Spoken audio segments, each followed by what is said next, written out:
here with Malkia, a friend of mine. I'm going to introduce her as Malkia and let her go from there. Malkia, could you tell me your full name and what you do here and why this place is here? So my name is Malkia Kendricks. I've been doing this work for about 20 years. I'm one of the program directors here at the WCAC. We are a program of the Multicultural AIDS Coalition, which is a whole bigger unit, but we all do the same thing. However, we're different populations. So we have a men's program, an MSM program. We have a Latino program. What's an MSN program? I'm sorry. Men who have sex with men. Okay. But their mission is the same as ours. The program is called? Women Connecting, Affecting Change. And what is the phone number? 617-541-1050. And what is the email address? Email is, we have several actually, wcac@comcast.net. Oh, okay. Now, I'm here, with you because I asked you to do an interview, for my program called Unheard being heard. And it's an interest that you took immediately as soon as I brought it to you. Why do you find it interesting wanting to interview our subject, MARIAN? Well, one of the reasons is, of course, I'm a woman, and, women getting raped is part of, domestic violence is part of what we do here. We have a lot of women that come in the doors because of domestic violence, because of street violence, community violence. We have a lot of women that are on drugs, and a lot of the reasons that they're on drugs is because of the post-traumatic stress they suffer from the hands of an abuser in order to keep that pain away. So when you told me about MARIAN and her having what happened to her in the service, in the military, she's out here serving for our country, and for her to get brutally beaten and raped that way, it just was something that I needed to do. All right, well, we're on our way to do this now, so let's get this on. All right. All right. Hey, MARIAN. Hello. It's really nice to meet you. It is an honor to meet you. I'm very humbled by this experience. Thank you so much for this opportunity. So one of the reasons that I came, that I was really interested in being able to do this, so to be able to, to meet you, I read your story. It was like amazing. I had to be the one to do this. You have come, you look absolutely gorgeous. Thank you. I'm from Columbus, Georgia. Really? So you were born there? Yes, ma'am. Born and raised in Columbus, Georgia. Okay. And do you have children? Yes, ma'am. I have 5 living children. I've had 8 children altogether. Wow. And I have 3 grandchildren and expecting 2 more grandchildren in 2020. Wow. Big family. Yes. Wow. So I know part of your story because I did read the article, but from what I read, it seemed like your parents weren't in favor of you going into the service. No. Why was that? My mother specifically was not in favor, and I think because as I got older, looking back at things, because of what she endured in the military as a woman, because when my mother went into the military, at that time, in that era, they were called WAC, Women Army Corps. Okay. So the military was still divided, segregated, because there were the males were segregated from the females. Okay. So at that time, I can understand with history, my mother really was like in the forefront for women at that time, and I don't even know if she realized that, like the impact or the history behind it, because I really didn't realize it myself until I started seeking help for myself. Wow. And I started really looking at the history and the impact that my mother had made. So I think she was really trying to help me avoid some of the struggles and adversities that comes along with making your mark in the world as a woman. Wow. She wanted me to go to college. Oh, okay. Yeah, that's what she wanted. And when I think back, part of me, I used to be like in the beginning, when everything happened to me, I should have listened to my mother. I could just hear her words ringing in the back of my head. But as time went on and I started to heal and look at what really happened to me and the challenges that I had faced, and I looked at how far I had come, it was like a door had opened, a release. And I stopped saying, oh, woulda, shoulda, coulda. It was too late for that. So I started looking at the blessing and the fact that I had survived that. I stopped becoming I'm no longer a victim, I'm a survivor. I'm a survivor, not just for myself, but for my children and other women. I was 18 years old. 18? You went into service at 18? At 18, I graduated high school. I wanted to leave my little country town. I've always been adventurous. I wanted to see the world. I really wanted to be all I could be. I believed in that. I really believed in that. And that was my way out, to be able to be educated. That was my argument, my rebuttal to my mother telling me no, because I tried to get her to sign me up at 16. No. I graduated June 6th of 1987. I started early training in September of 87. I entered into the military. By the end of December 87, my career was over. My family came to basic training to see my graduation. I was in advanced training when I was beaten, raped, sodomized, burnt with cigarettes, kicked in my head, my spine, and left in a tub of water to drown and die by 5 soldiers. Oh my God. It left me confused as to who my enemy really was. Oh my God. There was no one else there? It was just you all by yourself? It was me by myself in the room at that time, but I had went with 5 of my squad members, you know, girls. We had graduated basic training. We were celebrating. We had a hotel room outside of the base, outside of Fort Dix. And one of my squad members, her family was having a birthday party, so we got the room to wait for her family to come and pick us up to go to this party. And since doing this, one thought that never occurred to me, that I could have been set up. It never crossed my mind, because the only people that knew we were there were myself and the girls I went with. So how did my attackers find out? I never, in all these years, that never even crossed my mind. Wow. It never once. So not one of them were in the room with you? No, they had left to go to the store. All of them at one time left you all alone? Yes. And that's when these attackers came? Yes. Oh my gosh. And it was very, like I just really this year came to terms with that, from starting the process of going over this whole event. That never was the one thing all these years never occurred to me. That part of it. Yes, that has been hurtful. I have felt so gullible. These women of color, were they? Yes. They were all, really? Yes. Wow. And these soldiers that raped you? Yes, they were men of color. All of them? Yes, one was of Spanish descent, but men of color still. You are not of the Caucasian persuasion, you are Men of color. men of color. So did these men pay for this? Did they get arrested? What happened after that? After that, when I came to, I was being transported, being put into an ambulance and being taken to the emergency room.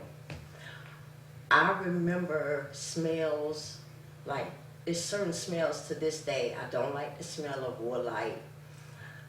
I don't like Aramis cologne, because one of them was wearing that. So that's a trigger. It's a trigger. I don't like being out at night. Okay. I can't, stand that. I still have night sweat terrors. Like I wake up, it's like I'm right back there.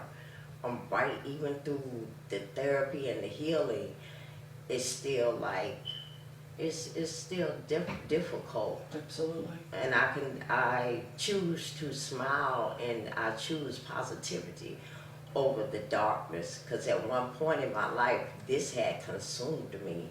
I had lost who I was, and during this whole attack, I remember just leaving my body.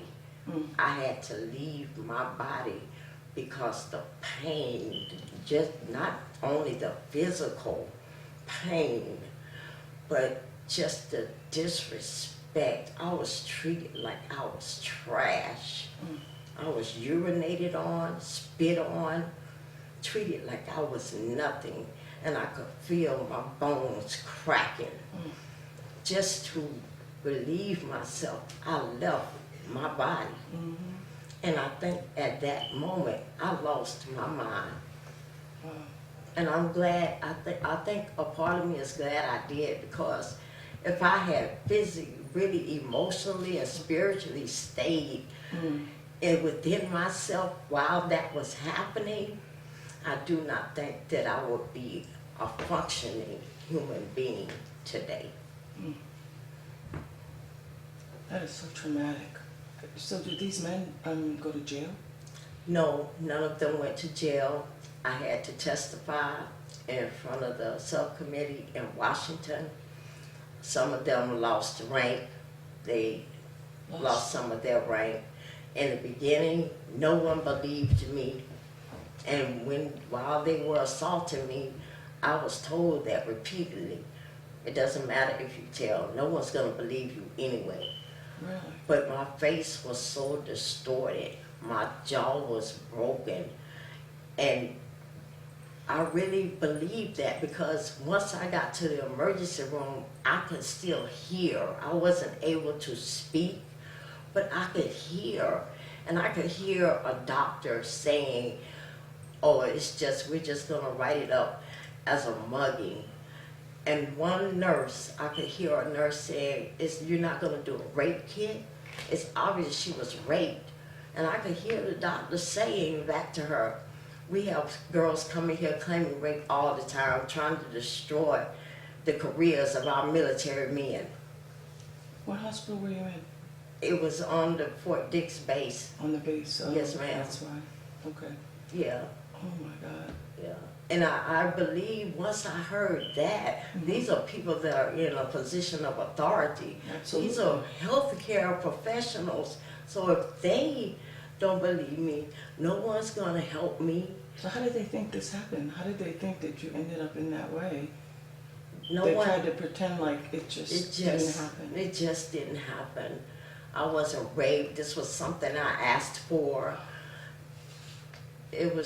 That's how it was. On this base, that base actually got shut down. Fort Dix was shut down for a moment. And the things that went on that base, besides just what I went through, it was terrible. Back then, sexual harassment was not a thing like it is today. The political correctness of things, that hasn't been that way in the military since the beginning of the military. That is a total entity all by itself. It's like David and Goliath. I was trying to fight something that was so much bigger than me, bigger than what I really understood.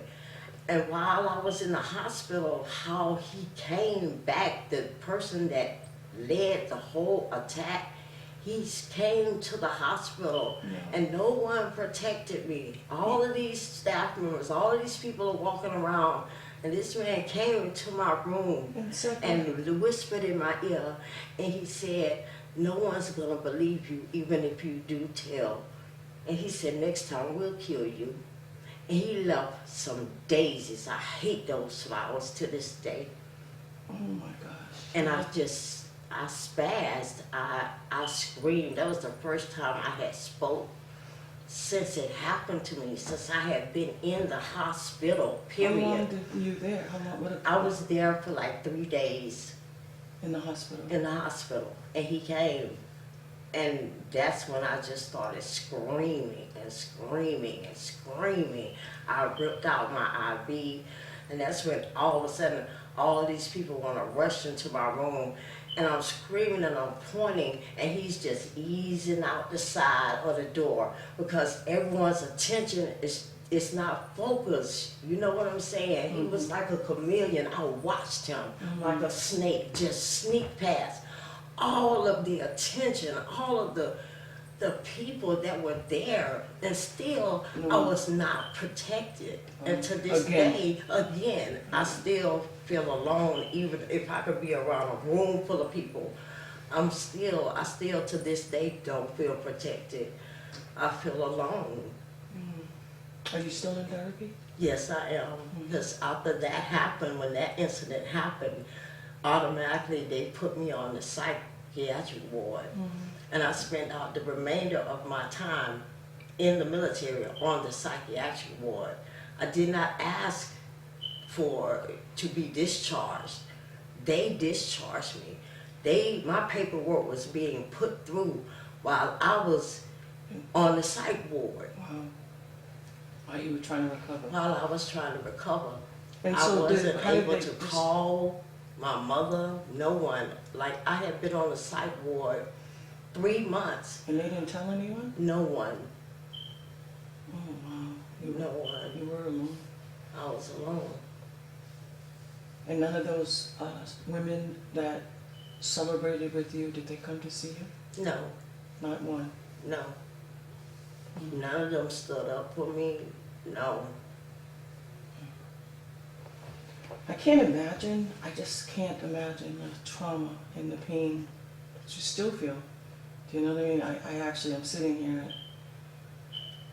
in disbelief, actually. You know, like that's a really painful, horrible thing to happen. And then not to be believed, and then not have anyone on your side, not have your family notified. No one. So how long did it take for your family to find out what happened to you? I was there 3 months, and then finally the head of psychiatry at the hospital, he was a colonel. They were they had me doing therapy. Everyone on that ward had to see him. He was in charge. So it was up to him, his evaluation of whether or not you had contact with people, whether or not you talked to anyone, your frame of mind, the way you presented yourself. All of that was up to him. And every staff member, whether we knew it or not, we were being monitored. What we ate, our sleeping hours, how we acted, the dosage to our medication hidden because the way I looked. They didn't want anyone to see that. And I didn't want my mother to see me. I was unrecognizable, but my mother knew something was wrong. I think every mother knows when something's wrong with their child. Absolutely. Because I would write my mother. I never went without writing my mother. I never skipped a month without writing my mother, sending money home. And so she knew. Something because you hadn't written in 3 months. Right. And once I kept saying this to the colonel whenever we would have our sessions, after I kept stressing this, that's when I was allowed to call my mother. Oh, because they knew. Because, Right, that she was going to probably come. Right. And so my phone call, though, was monitored, and my phone call was made in his office. Wow. I couldn't use the day room phone. I couldn't do that. My phone call was made in his office with him there. My phone call was monitored. Every phone call that I made was monitored.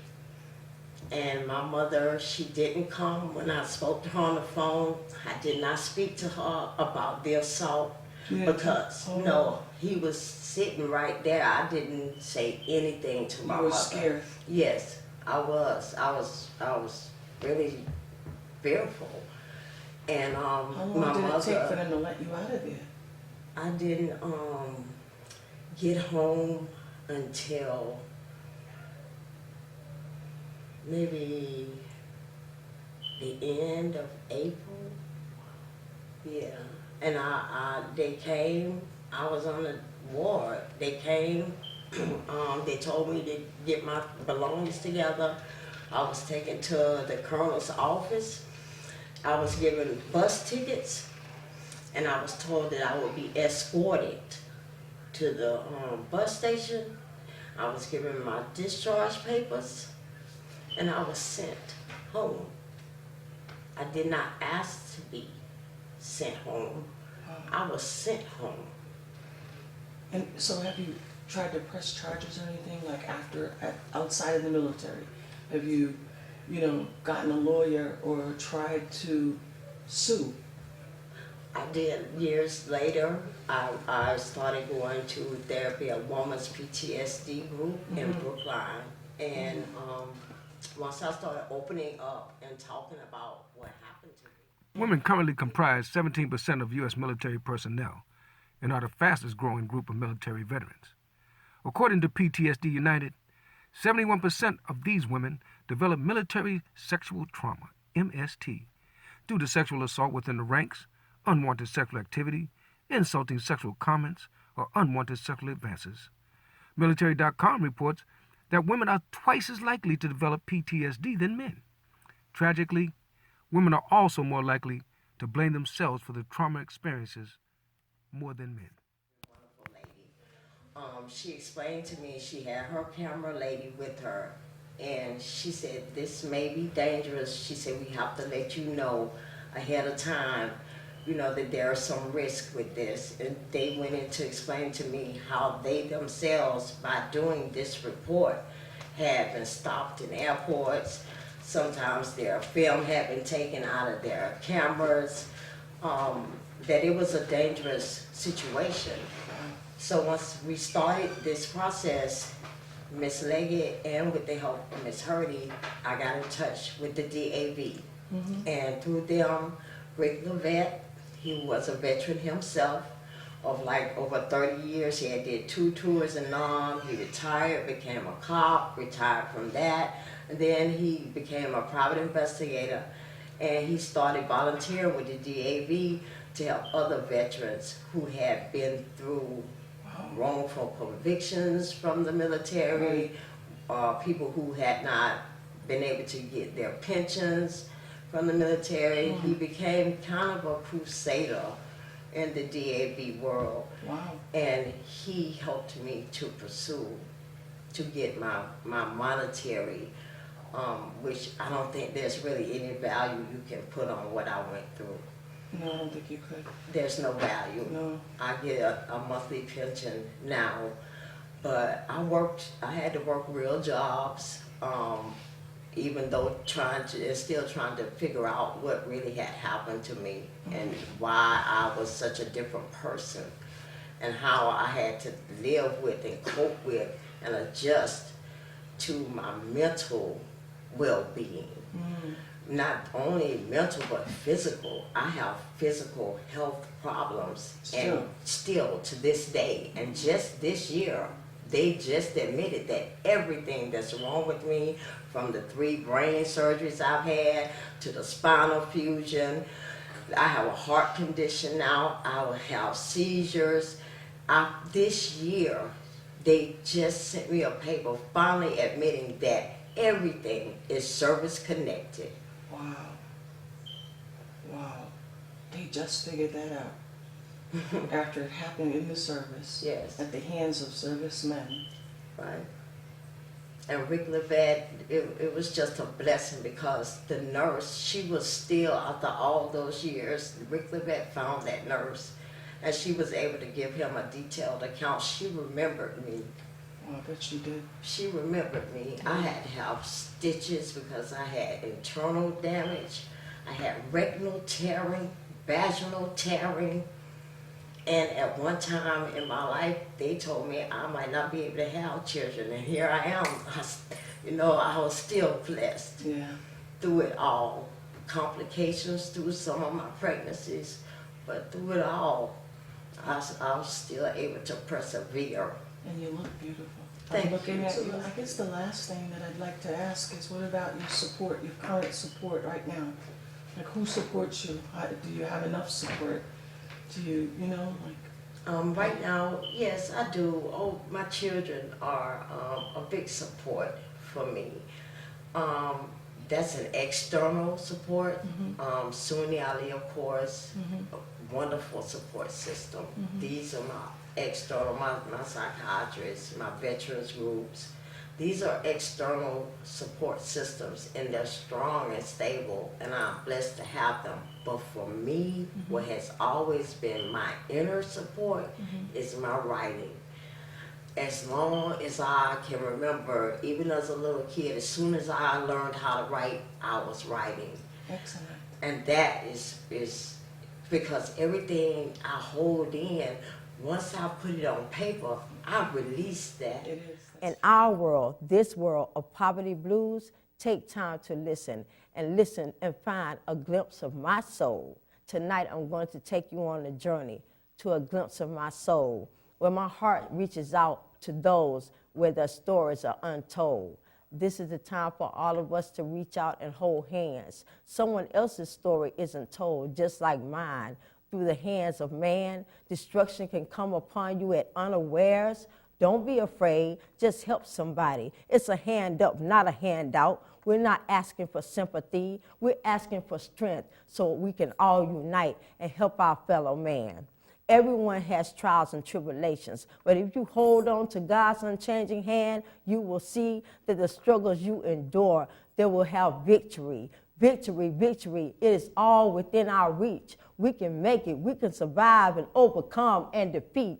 The enemy is knocking at our doors. Let's rise up and show him no more, no more. No more am I a victim. No more will you destroy me. My life is mine and I'm taking it back. You can have me no more. Not in poverty blues. There is no defeat. There is no remorse. There is no sorrow. There is no more pain. For I have taken back and I am here to gain. For all of those that have been hurt, I stand here today to let you know that we are strong. In numbers, we grow every day. We are strong. We are powerful in each and every way. So every day I carry that song in my heart because I know that it is the Lord speaking to me in my consciousness and in my heart. So if I can help another fellow human being, that's what I will do. Because in poverty blues, no one can stop me and no one knows what I have been through.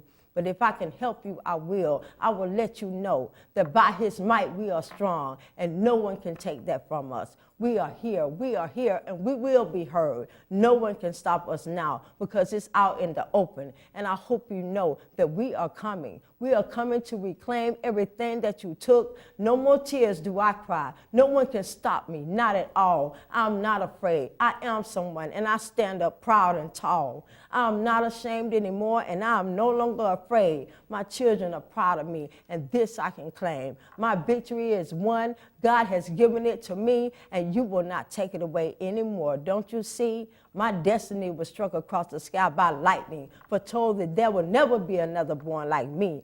I am the star that shines ever so brightly. My name is MARIAN Hood. This is my destiny, and this is what you all will see in poverty blues.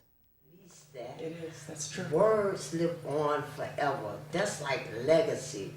Words are the one thing that lasts throughout history. Right. We can look at our history. Words, symbols on the sides of caves. Words. So you must have a journal like this. Oh, I have many of those. Oh, no. Years and years. It's like stacks on stacks. But it's healthy. It's so healthy to do. Yes, because you get to see all sides of yourself. Absolutely. You're out. When I write, I'm outside of the box. Okay. And I encourage my kids even, write, just write. Right. I talk to God like that. I write. Let me write you a letter. You know, what you can't, you may not, your request doesn't have to be a perfect request. Correct. You know, it doesn't matter what name you're calling because it is all one positive energy, one entity that brings power. Positive power can bring positive change to bring you out of a dark, dark place. And I know that. All right. I know that. It's been an honor. It is an honor to meet you, my queen. Can I give you a hug? Thank you. Yes, ma'am. And this has been my pleasure. God bless you. Keep doing what you're doing. Reach one, teach one. Absolutely.